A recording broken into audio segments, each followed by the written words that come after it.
Some critics have pointed out that CDC last year stepped back from some of its foodborne sort of poison pathogen surveillance. Is that contributing to this problem at all or not? I would say absolutely it is. I saw a headline today that absolutely shocked me. Now, I'm going to get into the parasite that's going around, but Taco Bell, it may be the main contributor for explosive diarrhea, which is a very common thing to say because if you ever eat Taco Bell, you know you're going to get explosive diarrhea. But this is serious because there's a new parasite going around, and Taco Bell might be the main contributor for the parasite. Now, this is just a theory. I got a game theory for you here. Here's a fun little game theory. I think that Taco Bell made the parasite that's going on right now. This is the parasite, by the way. Taco Bell now under investigation over outbreak of parasite that causes explosive diarrhea, report says. I think Taco Bell always had this parasite because when I eat a chalupa, I'm on the toilet clutching my knees. When I eat a soft taco, 2 of them, boom, duos, I'm clutching my knees every single day of the week. That's what's happening to me.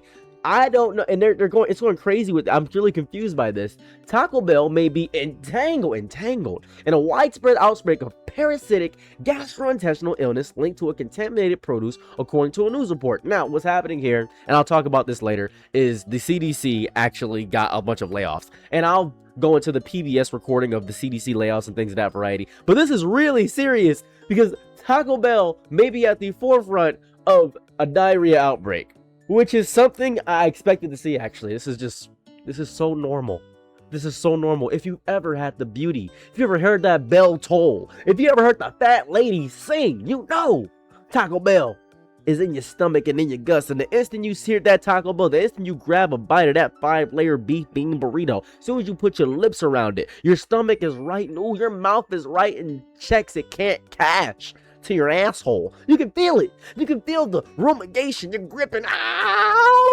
You can feel that going through your body. You can feel the watery diarrhea coming because that's always what happens. Had a horrible date one time where I decided to eat 5 Taco Bell, 5 layer bean burritos, and then I went on a date. Horrible idea. I was in the toilet for 42 minutes during the date. And then she said, this wasn't really much of a date. You just kind of stayed in the toilet the entire time. Were you nervous? And I said, baby, yes. I didn't want to let her know that I was pooping up a storm. And then she said, were you pooping crazy? I said, maybe. And then as I said, maybe, I farted. And then she farted too. It was very beautiful. Lovely woman she was. Too bad she got hit by a bus. She's paraplegic now. Horrifying. You hate to see it. Anyways, continuing forward, state and federal investigators are probing the fast food chain's possible connections to cycloparalysis, an illness known to cause explosive diarrhea, sources told the Washington Post. Signs post at several Taco Bell's locations in Michigan. Hey, guess where I'm at? Detroit. Last week warned customers of the restaurants were currently unable to sell lettuce, cilantro, onion, pico de gallo. I didn't even know they sold cilantro at Taco Bell. What? I didn't even know that.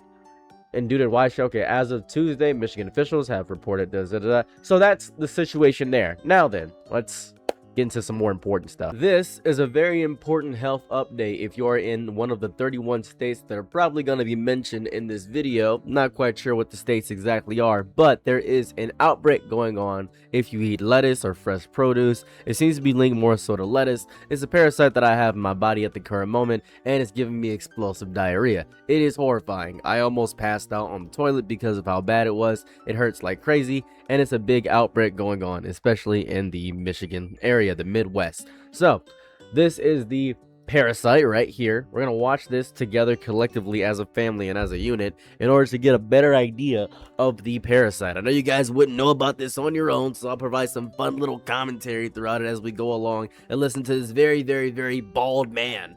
He's offending me by being bald. He's attacking me with his hair by not having any. So we're gonna watch this and get into it. Let's go.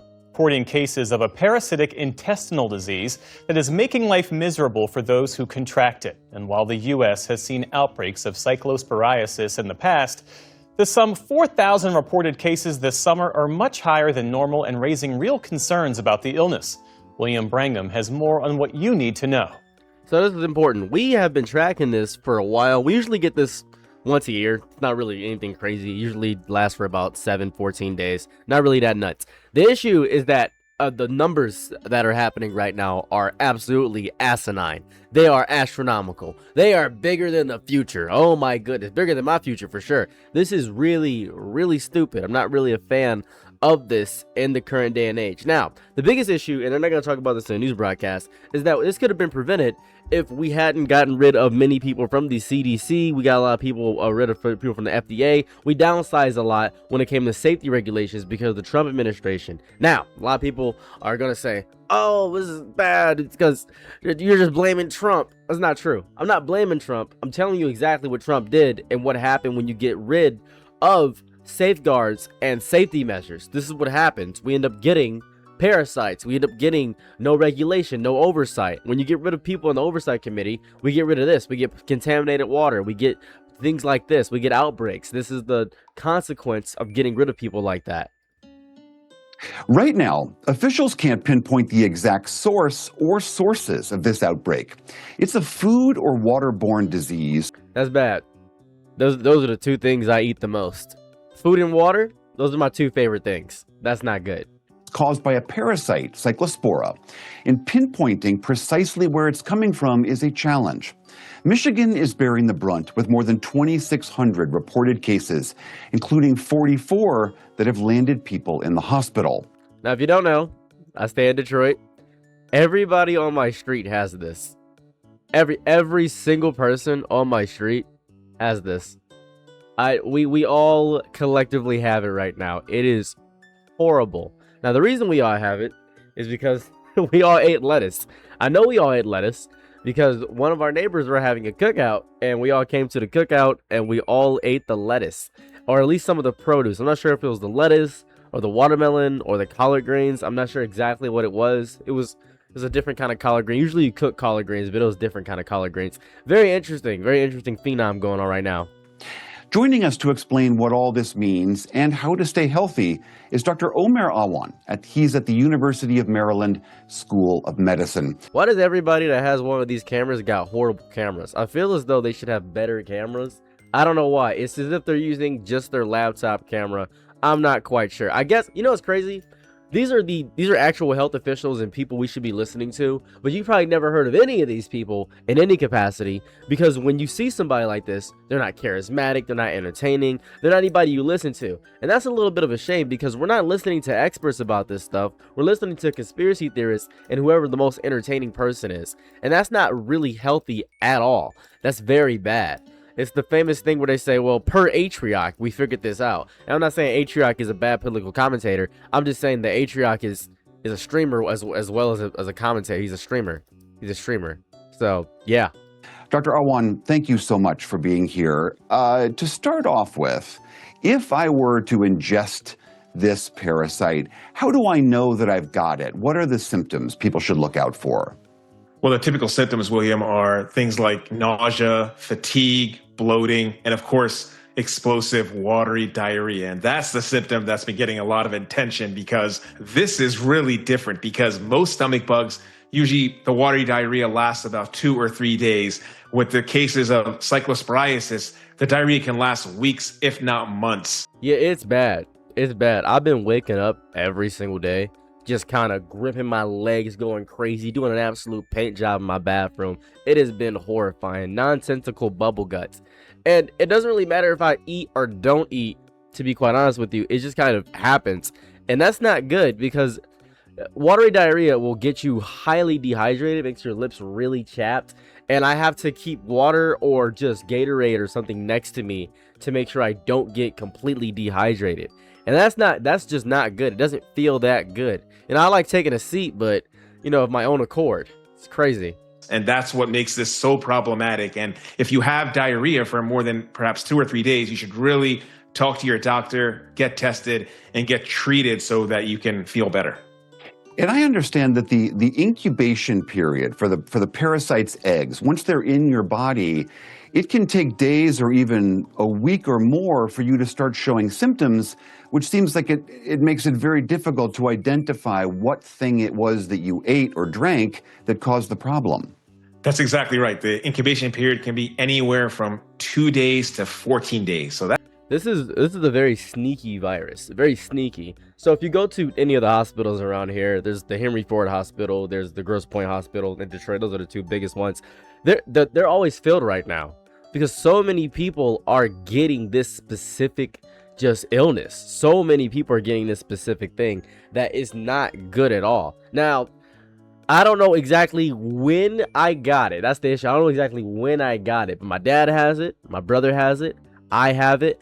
It is just not good, and we can't really afford to have this right now. We genuinely not. I know my brother can't afford to have this because he works and he doesn't have any like sick days off. So this is just very, very horrifying. Very horrifying. That's 2 weeks. So many of us don't really remember what we ate 2 weeks ago. I mean, I can't even remember what I ate 2 weeks ago. So it's very problematic, and it makes it challenging to really know and track down what's causing these cases. And that's exactly why the CDC and the United States don't know exactly what the source is for all these thousands of cases, because we don't know exactly what food, what produce, or what brand is leading to all these cases that we're seeing here currently in the United States. So as I stated before, because we cut down the CDC a lot, we gutted the CDC to such a comical extent. It's such a comical extent the way we gutted the CDC. It is so crazy how badly we did that. They lost a quarter, like a quarter of its workforce. It is horrifying. It's really, really bad. Now, let me explain why this happened here. And a lot of people don't want to hear this, but if you're a mad Trump supporter watching me, I got to tell you some facts here. The CDC plans hiring push to fill gaps from last year's widespread layoffs. The Center for Disease Control and Prevention is looking to replenish its workforce with new hires after losing nearly a quarter of its workforce. Acting CDC Director Jay, but I don't want to destroy his last name, who also serves as the Senate confirmed director of the National Institutes of Health, told employees at an all-hands meeting that the agency is looking to shore up some of the gaps in its workforce stemming from widespread layoffs across the Department of Health and Human Services last year. The CDC saw a net decrease of more than 3,000 employees so far under the Trump administration, shrinking its workforce by about 25%, according to the latest data. And these were experts that were specifically tracking this specific disease. They were tracking this. Right? Especially for the chronic disease side. I know that the workforce has been especially hit. I've asked for a revision of the hiring plan to bring back some of the chronic illness folks, and the HHS, they're going to make that a priority because they understand and made it clear that it's vital that the CDC be able to make it a priority to bring back and fill so many of those functions with people. Because they're not tracking these diseases, it gets bad this way and it ruins lives. We are now seeing the actual issues of Trump laying these people off. This is the issue and this is the problem. We are now seeing it. Now, Trump's not going to talk about this. He's not going to say that he did this. It's going to be horrifying, but it's bad. So HHS laid off 10,000 employees in April 2025, and around another 10,000 HHS employees accepted voluntary separation incentives to retire or leave their jobs. So much of what we do depends on the staff that we have, and we'll see in the coming months. My commitment is to make sure that the staff that we need to fulfill that mission is available to you here, he added. The CDC has incrementally sought to reverse some of its layoffs. CDC leadership told employees last summer that it had walked about 800 of the 2,400 reduction in workforce notices to its employees in 2025. More recently, it rescinded all layoffs notices to employees at CDC's National Institute for Occupational Safety and Health, NIOSH. Despite deep cuts to a workforce, this guy said the CDC will be able to recruit top talent to replenish its ranks. That's not true. That's not true. Because this is really important about this specifically. This is a point where you need old people. You need old people in these roles because they have such a deep wealth of knowledge. Like old welders, old electricians, old plumbers have skills that are just crucial, so crucial to knowing how the operations of things work. And if we don't have these people, readily available to help us with this stuff, then we lose so much. We lose such a large wealth of knowledge when it comes to this stuff. Anyways, back to this video. I mean, as we've mentioned, this is not a new bug. We've seen outbreaks of this before, but this one seems particularly large. Do you have a sense as to why this one's so big? Well, one of the reasons is exactly what we just stated, William, that we don't know what the source is. Okay, so they're not gonna question the Trump administration, which is interesting. Very interesting. Very interesting. So before, when we've had outbreaks like this, we were able to identify the source based on the fact that we had the CDC and the people within the CDC. So just actively not stating that it's because of the layoffs is a little bit scummy to me. Don't know what the exact produce is or the brand of the produce. Now, historically, most cases have been related to contaminated food from produce, things like lettuce, cilantro, basil, raspberries even, but we haven't pinned that down. And because we haven't pinned it down, that means that these cases are likely to disseminate. People are still eating the contaminated food that's leading to so many cases. The other is the incubation period that we talked about. Because the incubation period can be 2 weeks, even if we were to stop and contain the source today, there would still be increased cases a week from now, 2 weeks from now, because of this incubation period. And then finally, what I would say is that this usually peaks in the summer. Cyclosporiasis usually thrives on heat and humidity. And we typically see a lot of cases from May to August. Certainly not the magnitude that we're seeing currently, but we do see cases in these summer months. Some critics have pointed out that CDC last year stepped back from some of its foodborne sort of poison pathogen surveillance. Is that contributing to this problem at all or not? I would say absolutely it is, William, for a couple of reasons. One is, remember that the HHS and the federal government laid off a lot of CDC employees. See, this is important. This is just important, and I'm happy you're talking about it. I said there was coming at once, but this is really important. I keep talking about this. This is a big reason. This is a big reason.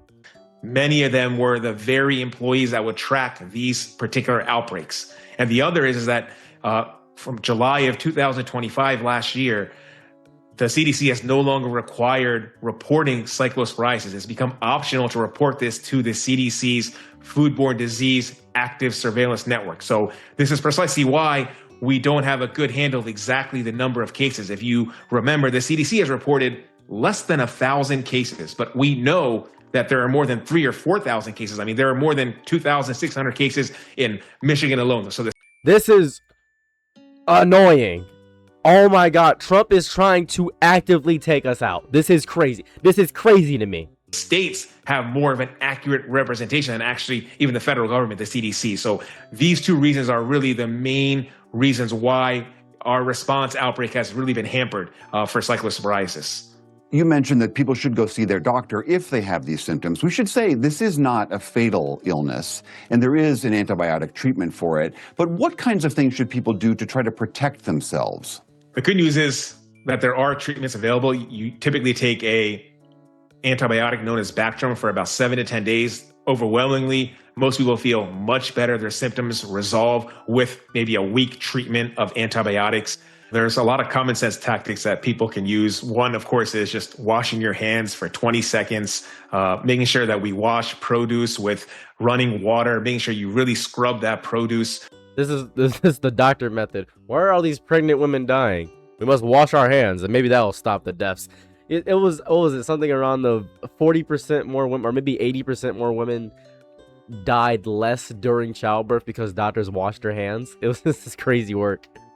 Refrigerating produce as soon as you get back from the grocery store. But ultimately, the only way you can really eliminate cyclosporiasis is by cooking it at a temperature of 158 degrees Fahrenheit. If you do that, you eliminate it. But just by doing those simple common sense measures, you can significantly reduce your chances of getting cyclosporiasis. Dr. Omar Awan of the University of Maryland Medical School, thank you so much for being here. My pleasure. Thanks. This is really bad. This is horrifying. So we actually screwed the pooch by firing all those people. I said this last year. I specifically said that we were going to get a lot of foodborne illnesses because we didn't have a lot of the CDC stuff. And I state this all the time. When an institution works, when something works, you never notice it. Your lights, they're on, they work. Air conditioner works, central air, your internet, it works. But you only notice it when it doesn't work. You only notice something when it's not fulfilling its function. That's pretty much the only time you notice when something is bad. Give you an example, fun example. In my house, I clean, right? I think I'm the only person in the house that cleans the most, to be quite honest with you, right? So this is super important. If I don't clean, house doesn't get clean. You start to notice that we get gnats. Now, I know how to deal with gnats. I got a lot of fly paper, make sure to deal with that. But I like to sometimes test if any of the other people in my house will clean.